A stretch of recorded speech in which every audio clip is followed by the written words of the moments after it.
Hello everyone.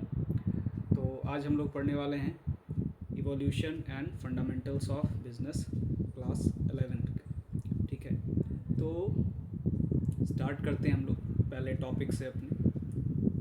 तो हमारा पहला टॉपिक है ह्यूमन एक्टिविटीज़। देखो होता क्या है, ह्यूमन एक्टिविटीज़ किसको कहेंगे? तो ह्यूमन एक्टिविटीज़ बेसिकली एक पर्सन का बहुत सारा नीड होता है। एज अ ह्यूमन हमारे काफ़ी सारे नीड होते हैं। तो अब ये जो नीड्स है, जैसे कुछ नीड होते हैं हमारे, क्या बेसिक नीड्स होते हैं, है ना, फूड क्लोथिंग शेल्टर। कुछ हमारे नीड्स होते हैं सिक्योर होने के। कुछ हमारे नीड्स होते हैं क्या, किसी से बिलोंगिंगनेस का ऐसा कुछ नीड होता है। कुछ सेल्फ फुलफिलमेंट का नीड होता है। तो एक ह्यूमन का काफ़ी तरह का नीड्स हो सकता है। तो अब इस नीड्स को पूरा करने के लिए जो भी एक्टिविटी किया जा रहा है ह्यूमन के द्वारा, लोगों के द्वारा, उन सभी एक्टिविटीज़ को हम लोग क्या कहते हैं? तो उन सभी एक्टिविटीज़ को हम लोग कहते हैं human activity. Any activity that a human being performs to meet the requirement is called human activity. Okay, तो आप स्क्रीन पे देख रहे हो जैसे कुछ एक्टिविटीज़ का मैंने यहाँ पे एग्जांपल दे रखा है। आगे मूव करते हैं कि ह्यूमन एक्टिविटीज़ को कितने पार्ट्स में कैटेगराइज किया गया है। सो ह्यूमन एक्टिविटीज़ को दो पार्ट्स में कैटेगराइज किया गया है। एक है इकोनॉमिक एक्टिविटी और दूसरा है नॉन इकोनॉमिक एक्टिविटी। ठीक है, इकोनॉमिक एक्टिविटीज़ किसको कहेंगे और नॉन इकोनॉमिक एक्टिविटीज़ किसको कहेंगे, ये हम लोग देखते हैं। तो सबसे पहला देखते हैं कि ह्यूमन एक्टिविटीज़ जो है हमारा यहाँ पे इकोनॉमिक एक्टिविटीज़ क्या होता है? तो जो भी एक्टिविटी पैसे के लिए किया जा रहा है, any activity is performed to earn money, है ना, किस चीज़ के लिए? तो पैसे अर्न करने के लिए जो जो एक्टिविटीज़ की जा रही है उस सभी एक्टिविटीज़ को कहा जाता है क्या? Economic activity. जैसे क्या हो रहा है कि पीपल वर्क इन फैक्ट्रीज में काम करते हैं लोग, cooking food in restaurant, teacher teaching in schools, doctor working in a hospital treating their patient. तो ये सभी आ जाएगा इकोनॉमिक एक्टिविटीज़ में। तो ऐसे इकोनॉमिक एक्टिविटीज़ को तीन पार्ट्स में कैटेगराइज किया गया है, that is business, profession and employment. तो business, profession and employment, mainly यहाँ हम लोगों को बिजनेस के बारे में ज़्यादा पढ़ना है, लेकिन अभी फ़िलहाल यहाँ पे हम लोग कंपैरिजन भी देखेंगे कि ये तीनों एक्टिविटीज़ में डिफरेंस आखिर क्या है। बिजनेस किसको कहते हैं, प्रोफेशन किसको कहेंगे और एम्प्लॉयमेंट किसको कहेंगे। तो आगे हम लोग मूव करते हैं। इकोनॉमिक एक्टिविटीज़ का तो मतलब समझ में आ गया कि इकोनॉमिक एक्टिविटीज़ किसको कहेंगे। कि इकोनॉमिक एक्टिविटीज़ ऐसी एक्टिविटीज़ जो ह्यूमन के द्वारा परफॉर्म की जा रही है टू अर्न मनी, पैसे अर्न करने के लिए जो भी एक्टिविटीज़ की जाएगी उन सभी को इकोनॉमिक एक्टिविटीज़ कहेंगे। Now next is non economic activity. तो नॉन इकोनॉमिक एक्टिविटीज़ किसको कहेंगे? तो नॉन इकोनॉमिक एक्टिविटीज़ ऐसी जो एक्टिविटीज़ हो रही है ना, जो किस चीज़ के लिए हो रही है, किस वजह से हो रही है, तो वो हो रही है किस वजह से? To not to earn money, पैसे अर्न करने के लिए नहीं हो रही है। लेकिन क्या यहाँ पे है, पैसे अर्न करने के लिए नहीं हो रही है, तो क्या? To satisfy social, psychological and emotional needs. जो ह्यूमन का इमोशनल नीड्स होता है उसको पूरा करने के लिए। जैसे एग्जांपल में आप देख लो कि अगर हम घर में खाना बनाते हैं तो वो हम पैसे के लिए नहीं कर रहे हैं, that is for our self satisfaction, या हो सकता है किसी का पैशन हो, किसी को अच्छा लग रहा हो बनाने में, और मेनली फॉर सर्वाइवल, है ना। तो ये चीज़ें हो जाती हैं कि कुकिंग फूड, ये हमारा क्या आ जाएगा? Non economic activity. दूसरा कि आप जैसे यहाँ पे देख रहे हो स्क्रीन पे कि पेरेंट, है ना, पेरेंट क्या कर रहे हैं? अपने बच्चों के साथ खेल रहे हैं, they are playing with their children. तो अब यहाँ पे अगर अपने बच्चों के साथ खेल रहे हैं या फिर बच्चों को ट्रेन कर रहे हैं, कुछ सिखा रहे हैं, वो भी यहाँ पे नॉन इकोनॉमिक एक्टिविटीज़ में आ जाएगा। तीसरा गार्डनिंग जो हो जाएगा कि अगर हम गार्डनिंग करते हैं तो वो भी हमारा यहीं पे इस एक्टिविटीज़ में आ जाएगा, नॉन इकोनॉमिक। यानी कि जो मेंटल सेटिस्फैक्शन हमें दे, है ना, अगर हम कोई भी ऐसे एक्टिविटी करते हैं जो क्या कर रहा है, हमें मेंटल सेटिस्फैक्शन दे रहा है, मेंटल पीस दे रहा है, इमोशनली सपोर्ट कर रहा है, हमारे इमोशनल नीड्स को पूरा कर रहा है, then that all those activities are categorised under non economic activity. वो सभी नॉन इकोनॉमिक एक्टिविटीज़ के अंडर आएंगे। चलिए, तो आगे हम लोग मूव करते हैं। नेक्स्ट है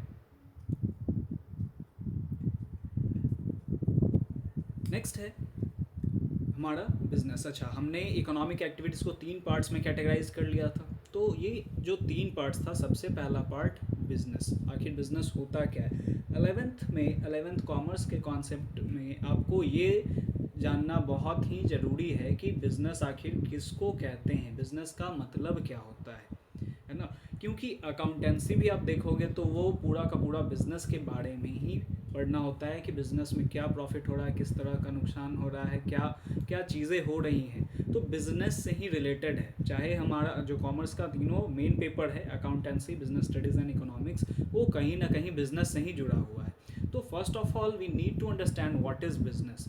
तो आते हैं यहाँ पे हम, तो ये सबसे पहले आप देखो यहाँ पे क्या बोला गया कि business refers to economic activities. अभी हमने देखा कि इकोनॉमिक एक्टिविटीज़ किसको कहते हैं, तो इकोनॉमिक एक्टिविटीज़ किसको कहते हैं, इकोनॉमिक एक्टिविटीज़ ऐसे एक्टिविटीज़ को कहते हैं जो पैसे अर्न करने के लिए की जाती है। तो सबसे पहला बिजनेस क्या है, इकोनॉमिक एक्टिविटी है।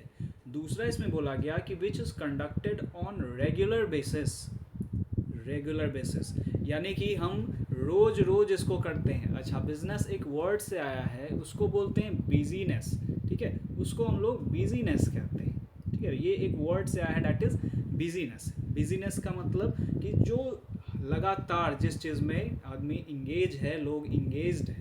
तो यहाँ पे क्या हो रहा है कि ये रेगुलर बेसिस पे होगा। बिजनेस हमेशा कैसे किया जा रहा है, रेगुलर बेसिस पे किया जा रहा है, ठीक है।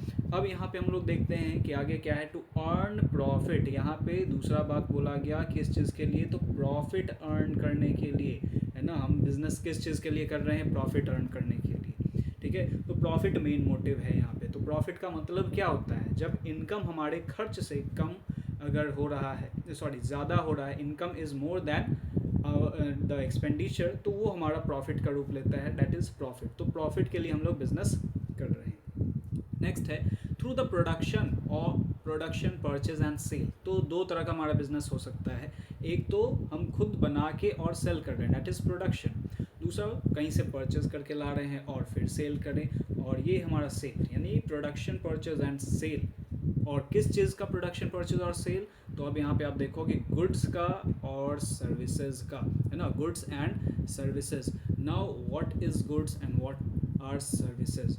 तो अब यहाँ पे आप समझो कि गुड्स किसको कहते हैं, तो थोड़ा सा डिफरेंस हम लोग देखते हैं। गुड्स का मतलब क्या हो गया, ऑल टैंजिबल थिंग्स, जो भी टैंजिबल है, जिसको हम देख सकते हैं, टच कर सकते हैं, और बिजनेस जिस चीज़ में डील कर रही है। जैसे आप यहाँ पे देखो स्क्रीन पे कि कुछ गुड्स है ना, मॉल में हम जाते हैं तो वहाँ पे हम परचेज़ करते हैं, या जो भी डिपार्टमेंटल स्टोर्स में हम जाते हैं तो वहाँ पे हम कुछ परचेज़ करते हैं, तो वो बिज़नेस के एंगल से वो क्या हो गया, गुड्स हो गया।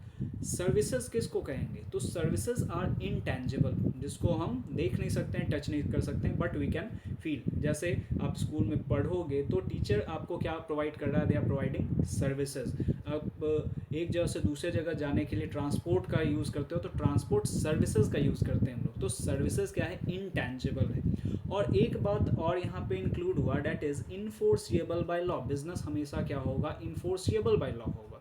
इन्फोर्सिएबल बाय लॉ का मतलब क्या हो गया, लॉ के द्वारा मान्यता प्राप्त होना चाहिए, यानी कि लॉ उसको इलीगल घोषित ना करे, है ना, लॉ उस पर कोई भी रेस्ट्रिक्शंस ना लगाए। तो लॉ इन्फोर्स अगर करता है, देन दैट इज़ ओनली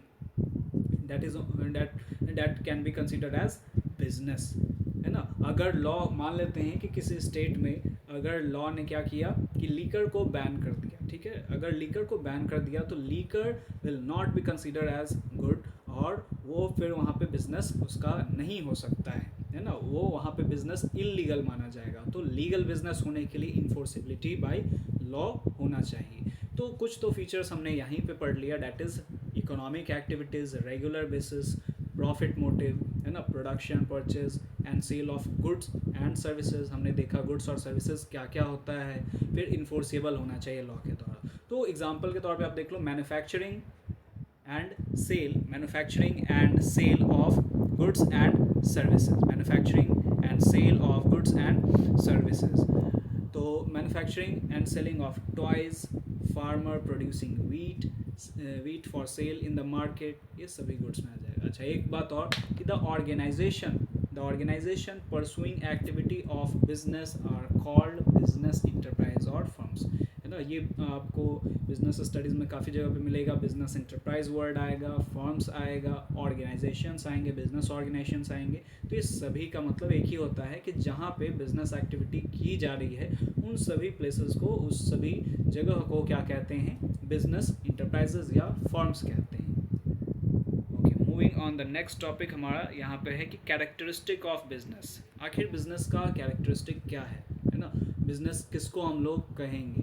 तो यहाँ पे आप सबसे पहला अभी हम लोग ने डिस्कस किया कि बिजनेस क्या है। Business is an economic activity. Now economic activity किसको कहते हैं, तो इकोनॉमिक एक्टिविटी जो एक्टिविटी पैसे के लिए हो रहा है, तो बिजनेस भी हमारे पैसे के लिए हो रहा है, तो ये बिजनेस क्या हो जाएगा, इकोनॉमिक एक्टिविटी कहलाएगा। दूसरा है प्रोडक्शन और procurement of goods and services. ठीक है, या तो हम प्रोडक्शन करके सेल कर रहे हैं गुड्स को, या फिर प्रोक्योरमेंट यानी कि खरीद के ला रहे हैं और फिर सेल कर रहे हैं। ठीक है, तो प्रोडक्शन और procurement of goods and services. अभी गुड्स और सर्विसेज क्या होता है ये हमने देखा।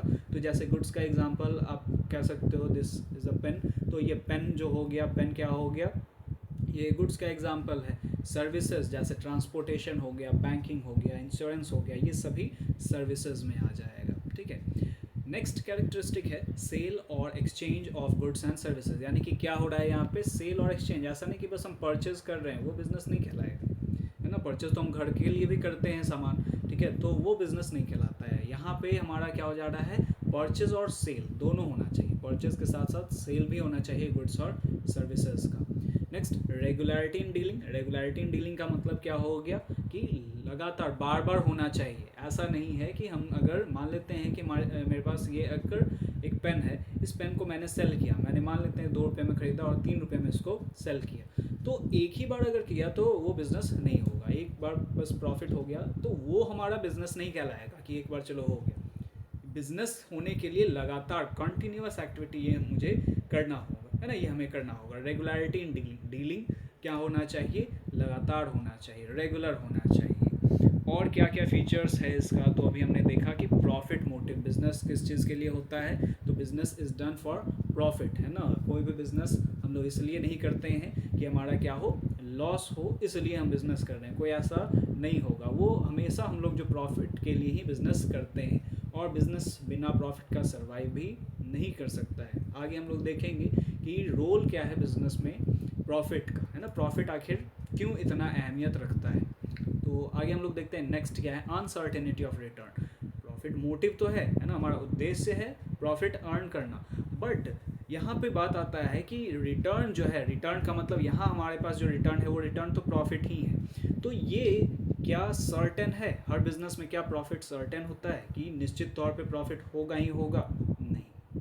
क्यों ऐसा, तो बहुत सारी चीज़ों की वजह से बहुत बिजनेस में बहुत सारे चेंजेस आते रहते हैं, कंटिन्यूअस चेंजेस आते रहते हैं। कभी कोई टेक्नोलॉजी चेंज हो गया, है ना, कभी कोई नया कॉम्पिटिटर आ गया, ठीक है, कभी कोई सर्टेन हो सकता है पेंडेमिक आ जाए, या फिर ये सभी चीज़ें जो अगर हम लोग देखें, जैसे कभी भी ये सभी चीज़ें हो सकती हैं। तो अनसर्टेनिटी, इसी की वजह से रिटर्न जो है वो अनसर्टेन है। प्रॉफिट हो भी सकता है, नहीं भी हो सकता है। हमारा बेस्ट प्लान हो, लेकिन हो सकता है कोई नेचुरल कॉज की वजह से वो प्लान हमारा क्रैश हो जाए, ठीक है। तो अनसर्टेनिटी ऑफ रिटर्न, रिटर्न हमारा सर्टेन नहीं है बिजनेस में। नेक्स्ट है बिजनेस में एक चीज़ जो हमेशा यहाँ पे रहती है, डैट इज़ रिस्क। बिजनेस में रिस्क हमेशा होगा, है ना। अब ये रिस्क आखिर है क्या, रिस्क का मतलब अनसर्टेनिटी ऑफ रिटर्न। रिटर्न जो है वो हमारा अनसर्टेन है, या अनसर्टेनिटी जिसको हम लोग कह लें, अनसर्टेनिटी की वजह से ही रिस्क आता है। ऐसा भी कहा जाता है कि uncertainty is the mother of risk, ठीक है। तो रिस्क जो होता है, रिस्क का मतलब क्या हो गया, प्रोबेबिलिटी ऑफ लॉस, है ना, चांसेस ऑफ लॉस और इनएडिक्वेट प्रॉफिट। कि प्रॉफिट हमारा होने का जो मतलब कि इनएडिक्वेट प्रॉफिट होने का चांस, या फिर लॉस होने का जो चांस है, वही रिस्क हो गया। तो रिस्क तो हर जगह है, हमारे लाइफ में भी है, और बिजनेस तो रिस्क से ही भरा हुआ है। और ये रिस्क एक वजह से आता है, that because future is uncertain. अगर हमें फ्यूचर में क्या हो ये सभी अगर पता रहे तो कोई तरह का रिस्क नहीं आएगा। तो रिस्क आता ही इसलिए है जस्ट बिकॉज ऑफ अनसर्टेनिटी, है ना, कि बिजनेस में क्या है, रिस्क जो है वो हमेशा होगा ही होगा। अच्छा, रिस्क का जो डिग्री है ना, लो, मॉडरेट या हाई, और रिस्क का अगर हम लोग डिग्री देखें तो वो चेंज होगा। है ना, वो जगह जगह पे चेंज होता है, ठीक है। वो रिस्क, हमारा रिस्क का डिग्री चेंज होगा, जैसे छोटे बिजनेस में रिस्क जो होता है वो कम होता है, बड़ी बिजनेस में रिस्क ज़्यादा होता है, लेकिन होगा हर जगह। किस चीज़ का रिस्क, जैसे एम्प्लॉय स्ट्राइक पे चले गए उसका रिस्क हो सकता है, आग लग जाए फैक्ट्री में उसका रिस्क हो सकता है, थेफ्ट चोरी हो जाए हमारे गुड्स का उसका रिस्क हो सकता है, कंज्यूमर का टेस्ट एंड प्रेफरेंस चेंज हो जाए, ठीक है। टेस्ट एंड प्रेफरेंस चेंज हो जाए इसका मतलब क्या हो गया कि अभी प्रोडक्ट कोई ट्रेंड में चल रहा था, ठीक है, अब वो ट्रेंड खत्म हो गया, अब कस्टमर्स का, कंज्यूमर्स का जो टेस्ट है वो चेंज हो जाए, अब वो दूसरा प्रोडक्ट को क्या करने लगे, डिमांड करने लगे, तो हमारे कंपनी के प्रोडक्ट फिर क्या हो जाएंगे, वो डिमांड से बाहर हो जाएंगे, है ना, तो इसका भी रिस्क हो जाएगा हमारा, ठीक है। तो ये कुछ फीचर्स था बिजनेस का, ठीक है। अब हम लोग यहाँ पे देखते हैं प्रोफेशन के बारे में, देखते हैं कि आखिर प्रोफेशन किसको कहते हैं। तो प्रोफेशन भी इकोनॉमिक एक्टिविटी में ही आता है। सबसे पहला हमारे पास प्रोफेशन भी आया क्या, ये भी एक इकोनॉमिक एक्टिविटी ही है। Profession is also a economic activity. अब अगर हम लोग देखते हैं यहाँ पे क्या होगा, ये बिजनेस से कैसे अलग है, तो profession refers to economic activity which is conducted by person के द्वारा कंडक्ट किया जा रहा है, having some special knowledge and skill. अब यहाँ पे ये बात को ध्यान में रखना है कि वो पर्सन के पास क्या होना चाहिए, कुछ स्पेशल नॉलेज होना चाहिए जो दुनिया से अलग हो, मतलब कि वो सबसे अलग हो, कोई भी ऐसे ही उसको एक्वायर नहीं कर सकता है। स्पेशल नॉलेज और स्पेशल स्किल होना चाहिए। जैसे इसका एग्जांपल आप देख सकते हो, डॉक्टर। तो अगर एक डॉक्टर सर्जरी कर रहा है तो ऐसा नहीं है कि अगर मैं भी उसका कोई इंस्ट्रूमेंट या टूल अगर ले लूँ, है ना, तो मैं उसका मतलब किसी का ऑपरेशन कर पाऊँ, ऐसा नहीं है। वो ऑपरेशन करने के लिए क्या होना चाहिए, तो ऑपरेशन करने के लिए वो स्किल मेरे पास होना चाहिए। स्किल कैसे आता है, तो स्किल आता है ट्रेनिंग से, ठीक है। तो वो पर्टिकुलर ट्रेनिंग लेना होता है ना, और उसके बाद ही वो स्किल एक्वायर होता है, वो स्पेशल नॉलेज आता है कि किस तरीके से ये सर्जरी पर्टिकुलर करना है, ये सर्जरी किस तरह से सक्सेसफुल होने का ज़्यादा चांस है, ठीक है। तो doctor comes under a profession, ठीक है। टीचर हर कोई नहीं पढ़ा सकता है, अगर कोई कॉन्सेप्ट अगर आ रहा है, ठीक है, हमें अगर समझ में आ रहा है, लेकिन सामने वाले को समझाना कि ताकि वो आसानी से उस चीज़ों को समझ ले, ये भी एक बहुत इम्पॉर्टेंट स्किल है, ठीक है। ये भी एक बहुत क्रूशियल स्किल है जिसको भी सीखना पड़ता है, जो एक्सपीरियंस से आता है, जो ट्रेनिंग से आता है, ठीक है। और इसके हम लोग क्या है कि विच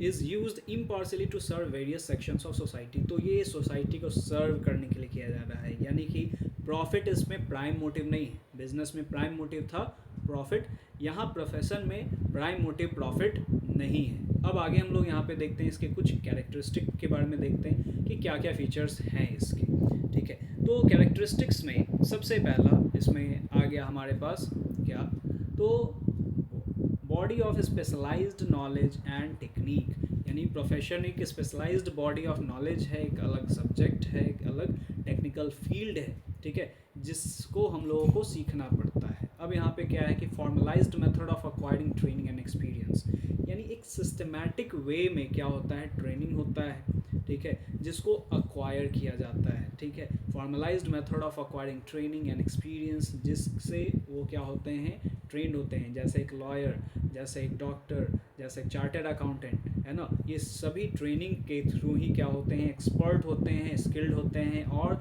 तब जाके वो उस प्रोफेशन में क्या करते हैं, एंटर करते हैं, ठीक है। अब है इसके बाद हमारा क्या है कि establishment of representative professional association. अब यहाँ पे आप देखो कि हर एक प्रोफेशन का एक प्रोफेशनल एसोसिएशन होता है ना। प्रोफेशनल एसोसिएशन का मतलब कि जिसके अंडर उसका क्या होगा, सभी स्टडी होगा, ट्रेनिंग चलेंगे, है ना, एक्सपीरियंस दिया जाएगा, ये सभी चीज़ें होंगी प्रोफेशनल एसोसिएशन में। तो जैसे एग्जांपल के तौर पे आप देख लो कि लॉयर्स के लिए इंडिया में क्या है कि बार काउंसिल ऑफ इंडिया है, ठीक है। लॉयर के लिए बार काउंसिल ऑफ इंडिया है, ठीक है। डॉक्टर के लिए क्या इंस्टीट्यूट है, तो डॉक्टर के लिए मेडिकल काउंसिल ऑफ इंडिया है, ठीक है। उसी तरह से चार्टर्ड अकाउंटेंट्स के लिए institute of chartered accountants of India है, ठीक है। तो इस तरह से हर एक प्रोफेशन के लिए क्या होता है, हर एक प्रोफेशन के लिए वो एक सर्टेन प्रोफेशनल एसोसिएशन होता है, जिसमें रजिस्टर करना यानी रजिस्ट्रेशन करवाना कंपलसरी है। विदाउट उसके कोई भी उस प्रोफेशन में एंटर नहीं कर सकता है। जैसे डॉक्टर अगर बनना होगा इंडिया में, तो उसके पास सर्टेन डिग्री होनी चाहिए मेडिकल काउंसिल ऑफ इंडिया, ठीक ठीक है, मेडिकल काउंसिल ऑफ इंडिया का। लॉयर बनना है तो उसके लिए बार काउंसिल ऑफ इंडिया का होना चाहिए। चार्टर्ड अकाउंटेंट्स बनने हैं तो उसके लिए institute of chartered accountants of India के अंडर उसको क्या करना पड़ेगा, अपना रजिस्ट्रेशन और फॉर्मल स्टडी एंड ट्रेनिंग लेने पड़ेंगे, तो उससे फिर उसको स्पेशलाइज्ड नॉलेज और वो टेक्निक मिलेगा। ठीक है, नेक्स्ट है code of conduct. Code of conduct का मतलब क्या होता है, rules and regulation. Code of conduct का मतलब क्या हो गया, रूल्स, है ना, rules connected with the profession, जो उस प्रोफेशन से सर्टेन रूल्स कनेक्टेड है। ये रूल्स कौन डिटरमाइन करता है, कौन देता है ये रूल्स, तो ये रूल्स भी कौन दे रहा है, वो प्रोफेशनल एसोसिएशन ही प्रोवाइड कर रहा है, जिस प्रोफेशनल एसोसिएशन के अंडर रजिस्टर करना कंपलसरी है। तो members are bound to follow that code of conduct. Code of conduct का मतलब क्या हो गया, रूल्स। ठीक है, नेक्स्ट है priority of service. Priority of service over economic consideration, यानी हर एक प्रोफेशन में प्रायोरिटी किसको दिया जाता है, सर्विस को दिया जाता है। ठीक है, कि हमें सर्व करना है, हमें डिफरेंट सेक्शंस ऑफ सोसाइटी को क्या करना है, सर्व करने हैं। ठीक है, इकोनॉमिक मोटिव प्राइम मोटिव नहीं है, यानी कि profit is not the prime motive. ठीक है, चलो अब हम लोग आगे मूव करते हैं नेक्स्ट टॉपिक पे, that is employment. Now employment क्या होता है ये हम लोग देखते हैं कि what is employment and how it is different from business and profession. तो अब यहाँ पे आप देखो कि एम्प्लॉयमेंट का मतलब क्या हो गया, ये भी एक इकोनॉमिक एक्टिविटी है जो पैसे के लिए किया जा रहा है। तो यहाँ पे under which people work for others and receive remuneration in return, है ना, जब लोग क्या करते हैं, दूसरों के लिए काम करते हैं, दूसरों के अंडर काम करते हैं और वो काम करने के बदले में रेम्यूनरेशन चार्ज करते हैं, यानी कि सैलरी, वेजेस, ये चार्ज करते हैं, तो वो जो आएगा वो एक्टिविटी कहलाएगा एम्प्लॉयमेंट। ठीक है, people employed by others are called employees. जो दूसरे लोगों के द्वारा एम्प्लॉय किए जाते हैं उनको क्या कहा जाता है, एम्प्लॉयज़ कहा जाता है। ठीक है, जैसे एग्जांपल के तौर पे आप देख सकते हो, individuals working in a bank as a banker, in a office as a peon, clerk, manager, in a showroom as a sales person, ये सभी इसका एग्जाम्पल हो गया। ठीक है, ये सभी इसका एग्जाम्पल हो गया एम्प्लॉयमेंट के अंडर जो आएगा। अब हम लोग आगे देखते हैं कि कैरेक्टरिस्टिक क्या है एम्प्लॉयमेंट का। तो एम्प्लॉयमेंट का सबसे पहला कैरेक्टरिस्टिक ही आया क्या, तो सर्विस टू अदर्स। हम दूसरों को क्या करते हैं, सर्विस प्रोवाइड करते हैं। मैं अगर किसी के अंडर काम कर रहा हूँ तो मैं उस फर्म को, उस ऑर्गेनाइजेशन को सर्विस प्रोवाइड करूँगा अपना। ठीक है, नेक्स्ट है पर्सनल सर्विस। यहाँ पे पर्सनल सर्विस का मतलब क्या हो गया कि सर्विस मुझे ही देना पड़ेगा। अगर मैं काम कर रहा हूँ तो सर्विस मुझे ही देना पड़ेगा, मेरे बिहाफ में कोई और जाके सर्विस नहीं प्रोवाइड करेगा। ठीक है, तो वहाँ पे पर्सनल सर्विस होगा। नेक्स्ट है अग्रीमेंट होना यहाँ पे ज़रूरी है। अग्रीमेंट किसके बीच में, तो एम्प्लॉयर और एम्प्लॉय दोनों के बीच में अग्रीमेंट होगा। ठीक है, कॉन्ट्रैक्ट जिसको हम लोग कहते हैं, कॉन्ट्रैक्ट लेटर, जॉब लेटर, ये हो गया। No need of capital. Employment के लिए हमें कैपिटल का ज़रूरत नहीं है, और जैसे बिजनेस स्टार्ट करने के लिए कैपिटल का ज़रूरत है। ठीक है, प्रोफेशन में भी कैपिटल का ज़रूरत नहीं होता है ना, वहाँ पे मिनिमल होता है। यहाँ पे एम्प्लॉयमेंट में हमारा ज़रूरत ही नहीं है, यहाँ पे कोई कैपिटल का ज़रूरत नहीं है। तो एक जैसे मान लेते हैं कि अगर कोई लेबर भी है, कोई कॉन्ट्रैक्टर है, वो किसी के अंडर अगर काम कर रहा है, ठीक है, तो वो क्या हो जाएगा, उसको वो काम स्टार्ट करने के लिए कोई कैपिटल का ज़रूरत नहीं है। नेक्स्ट है, इसमें रिस्क जो है वो नहीं है।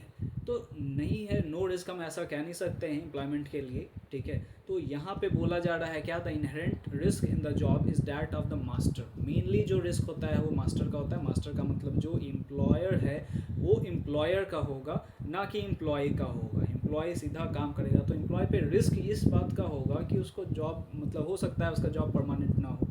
ठीक है, इस तरह का रिस्क हो सकता है। लेकिन जो बिजनेस से रिलेटेड या पर्टिकुलर ऑर्गेनाइजेशन से रिलेटेड जो रिस्क होगा, वो रिस्क पूरा का पूरा रिस्क किस पे होगा, तो पूरा का पूरा रिस्क होगा जो एम्प्लॉयर है। ठीक है, एम्प्लॉय पे कोई रिस्क यहाँ पे नहीं होगा। चलो आगे हम लोग मूव करते हैं अपने नेक्स्ट टॉपिक पे, that is objectives of business.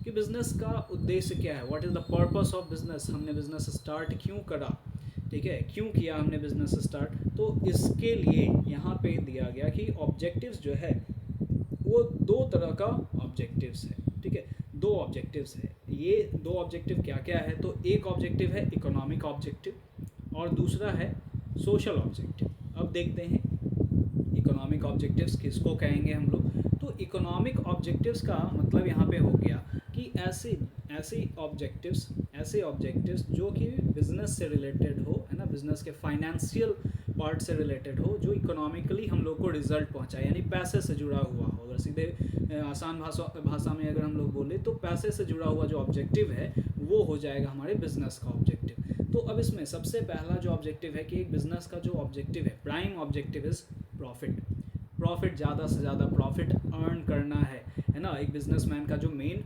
Objective होता है, एक बिजनेस का जो मेन ऑब्जेक्टिव होता है इज़ टू अर्न प्रॉफिट, कि हमें जो भी एक्सपेंसेस हुए हैं उस एक्सपेंसेस से ज़्यादा अर्न करना है, ठीक है, दैट इज़ प्रॉफिट हमारा क्या हो जाता है, दो चीज़ों को इंश्योर करता है, सर्वाइवल एंड ग्रोथ, ठीक है। एक तो सर्वाइवल कि हमें बिजनेस में अगर सर्वाइव करना है, कंटिन्यूसली अगर आगे चलाना है बिजनेस को, then profit is very much needed.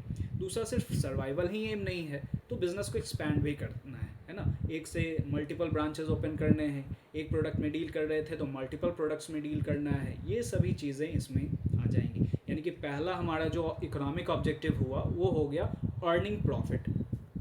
Next economic objective क्या है हमारा, तो नेक्स्ट इकोनॉमिक ऑब्जेक्टिव है क्रिएशन ऑफ कस्टमर क्रिएट करना, ठीक है, यानी कस्टमर्स को कैसे हम क्रिएट करते हैं।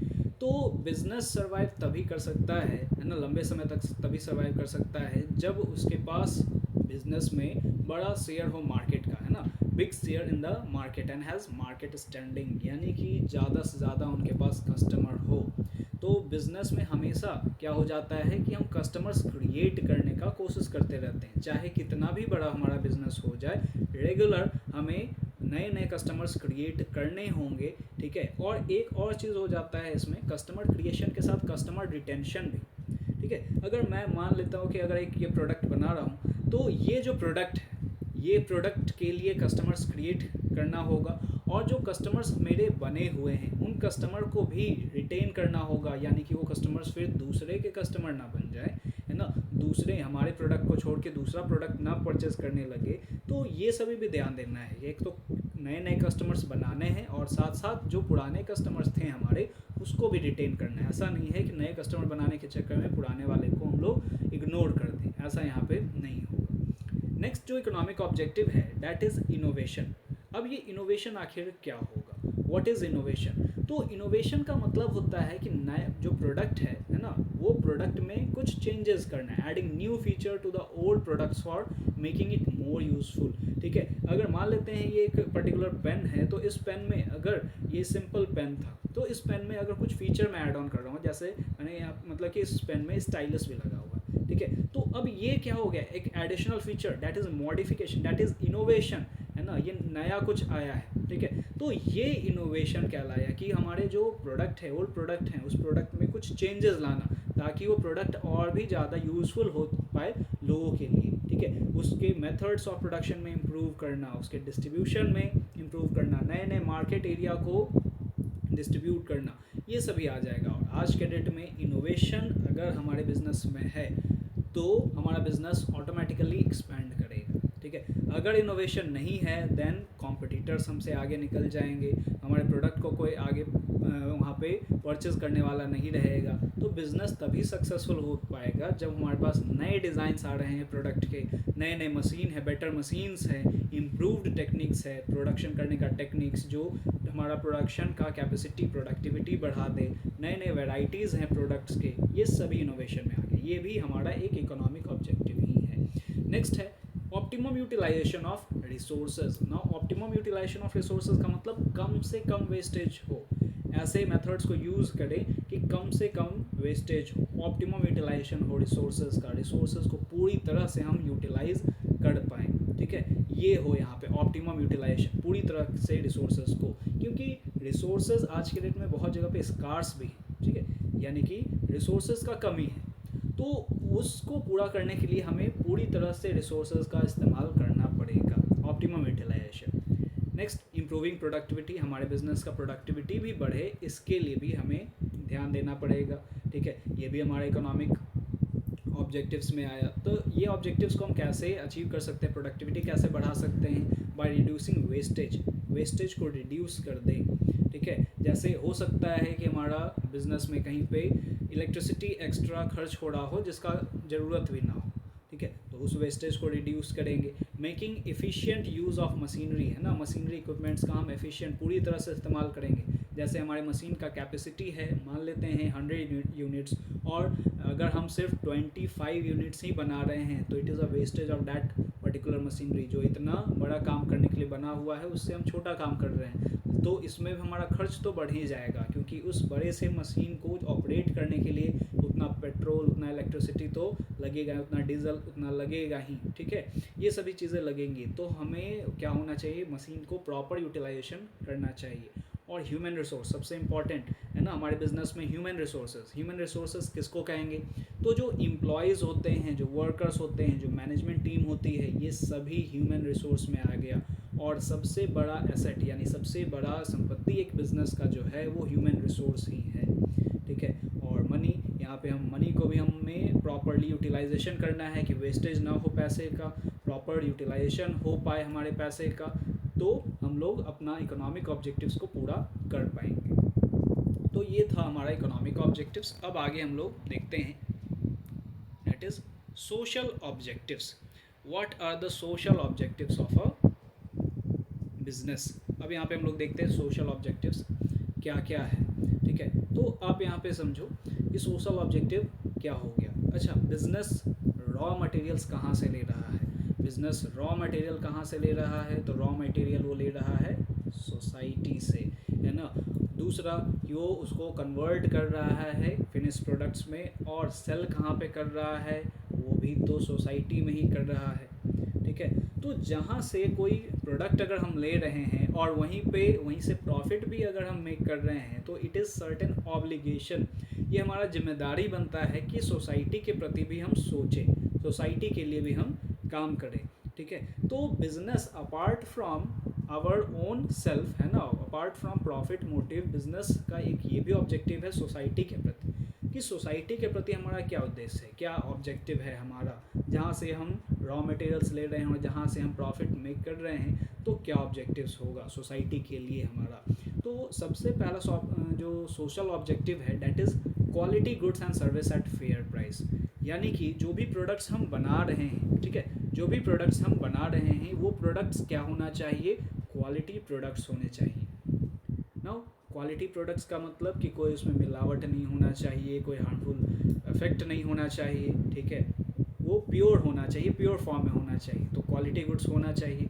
और गुड्स और सर्विसेज भी, है ना, गुड्स और सर्विसेज दोनों, और at a fair price. Fair price का मतलब, जैसे मान लेते हैं अगर ये पेन को बनाने में अगर 1 रुपया लगा है और इसको अगर मैं सेल करूं, है ना, कितने में, तो 40 रुपीज़ में, that is not worth it, that is not fair price. अगर 1 रुपया का अगर मेरा इसका कॉस्ट है, तो ज़्यादा से ज़्यादा 5 रुपीज़ तक प्रॉफिट मार्जिन हो सकता है। ठीक है, वो भी जगह जगह पे डिपेंड करता है कि किस तरह का है ना, प्लेस किस तरह का है, हमारे कस्टमर्स किस तरह के हैं। तो फेयर प्राइस, जो क्वालिटी के साथ साथ फेयर प्राइस भी क्या करना है, फेयर प्राइसेस भी हम लोगों को ध्यान में रखने हैं। तो जैसे consumer look for ISI mark for electrical goods, जो भी इलेक्ट्रिकल गुड्स हैं, ISI मार्क किस चीज़ को शो करता है, तो उसमें स्टैंडर्ड क्वालिटी के प्रोडक्ट्स होते हैं, है ना, standard quality. FPO mark on food products पे FPO मार्क। ठीक है, हॉल मार्क्स ऑन ज्वेलरीज, तो ये क्वालिटी डिटरमाइन करता है। तो इसी तरह के प्रोडक्ट कंज्यूमर को सेल करने चाहिए। नेक्स्ट है avoidance of anti social and unfair trade practices. अब यहाँ पे बोला गया कि जो भी एंटी सोशल एक्टिविटीज़ है, अनफेयर ट्रेड प्रैक्टिसेस है, उसको अवॉइड किया जाए। ठीक है, अब ये है क्या, ये क्या क्या होता है।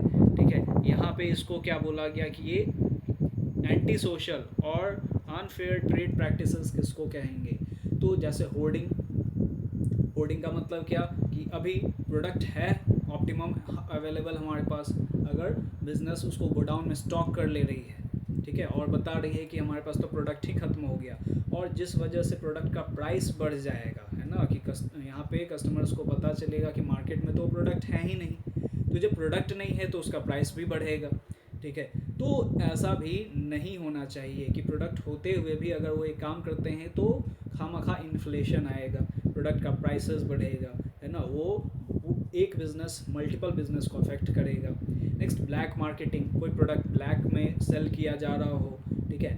एडल्ट्रेशन का मतलब मिलावट करके सामान को सेल किया जा रहा हो, तो ये सभी प्रैक्टिसेस को क्या करना है, ये प्रैक्टिसेस को अवॉइड करना है एक बिज़नेस को, ये नहीं करना है।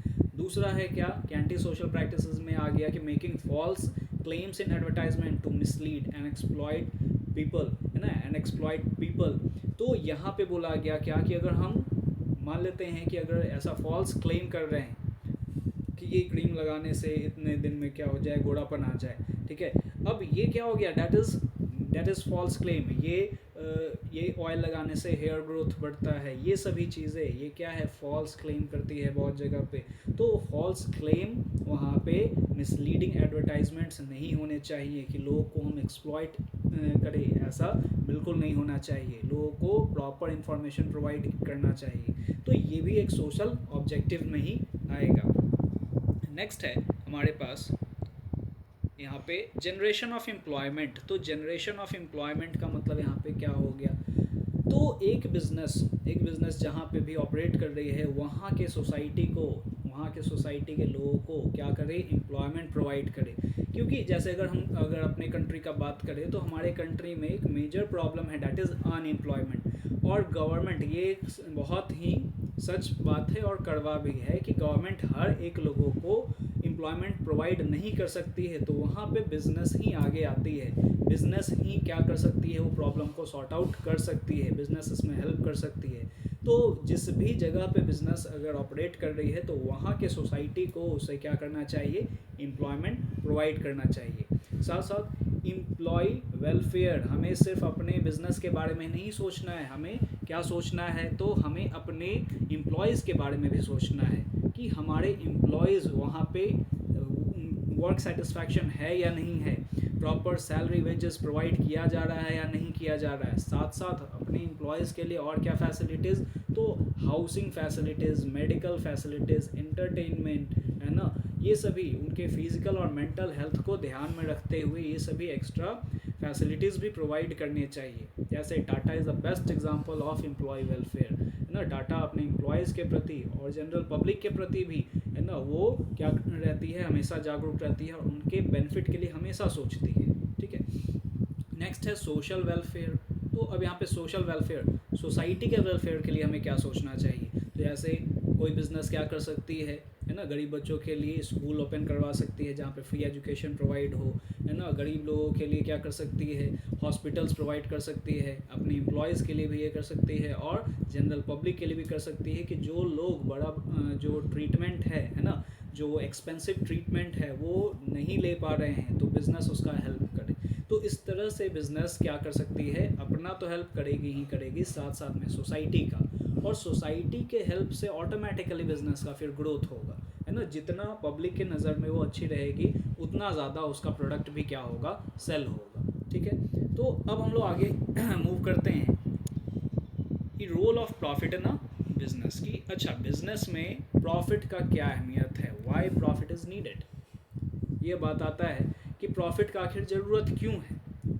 तो ऑब्वियसली यहाँ पे हमारा क्या है कि प्रॉफिट सबसे पहला सर्वाइवल के लिए, ठीक है। प्रॉफिट का मतलब क्या होता है, तो प्रॉफिट का मतलब क्या, when income is more than the expenses, that part is known as profit. Income अगर एक्सपेंस से ज़्यादा है, खर्च से ज़्यादा है, तो उसी को प्रॉफिट कहेंगे।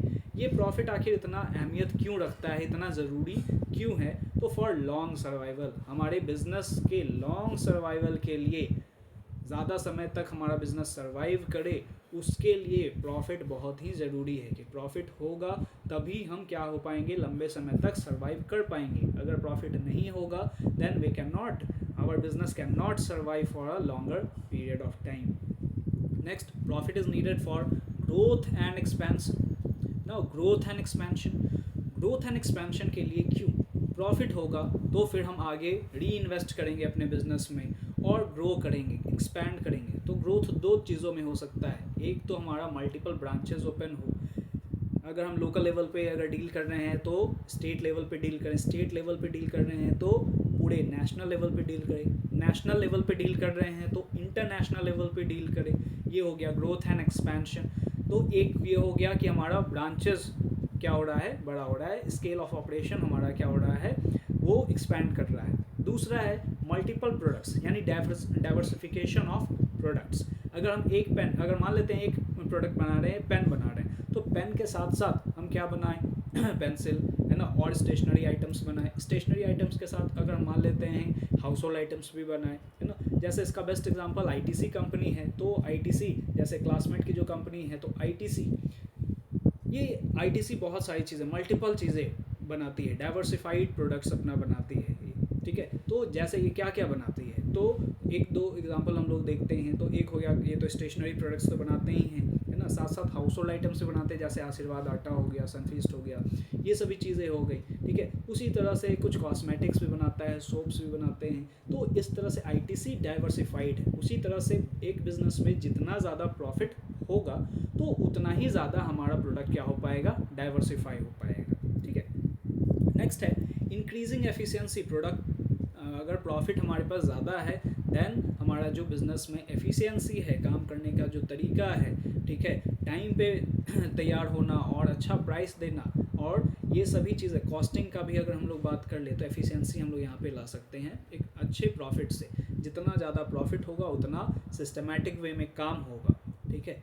नेक्स्ट है for building Prestige and recognition. हमारा बिजनेस जितना ज़्यादा प्रॉफिट जनरेट कर रहा है, उतना ही ज़्यादा हमारा बिजनेस का प्रेस्टीज है ना, इज्जत सम्मान बढ़ेगा, ठीक है, प्रेस्टीज बढ़ेगा, रिकॉग्निशन मिलेगा, इससे एक्सपेंशन होगा, ठीक है। तो इससे और भी वैसे प्रॉफिट का और भी रोल हो सकता है कि जितना ज़्यादा प्रॉफिट होगा उतना ज़्यादा हम लोग सोशल एक्टिविटीज़ भी कर सकते हैं, और इसके वजह से गवर्नमेंट का भी हेल्प कर सकते हैं, लोगों का भी हेल्प कर सकते हैं हम लोग। तो ये आज के टॉपिक में हमने ये पढ़ा। एक क्विक रिकैप देख लेते हैं कि आज के टॉपिक में हमने क्या क्या पढ़ा। तो हमने पढ़ा कि ह्यूमन एक्टिविटीज़ क्या क्या होता है, ह्यूमन एक्टिविटीज़ कितने पार्ट्स में कैटेगराइज्ड है, और ह्यूमन एक्टिविटीज़ में जो इकोनॉमिक एक्टिविटी है वो कितने पार्ट्स में कैटेगराइज्ड है ना। तो बिजनेस, प्रोफेशन एंड एम्प्लॉयमेंट। तो बिजनेस क्या होता है, प्रोफेशन क्या होता है, और एम्प्लॉयमेंट क्या होता है, ये हमने पढ़ा। उसके बाद हमने पढ़ा कि बिजनेस का ऑब्जेक्टिव्स क्या है। दो ऑब्जेक्टिव्स था, एक इकोनॉमिक ऑब्जेक्टिव और एक सोशल ऑब्जेक्टिव। फिर हमने ये देखा कि प्रॉफिट का क्या अहमियत है, role of profit in a business. तो आज के क्लास में इतना ही हम लोग रखते हैं, ठीक है। आगे नेक्स्ट क्लास में, ये सेकेंड पार्ट में आगे आप लोगों को बताएंगे। Okay, thank you everyone.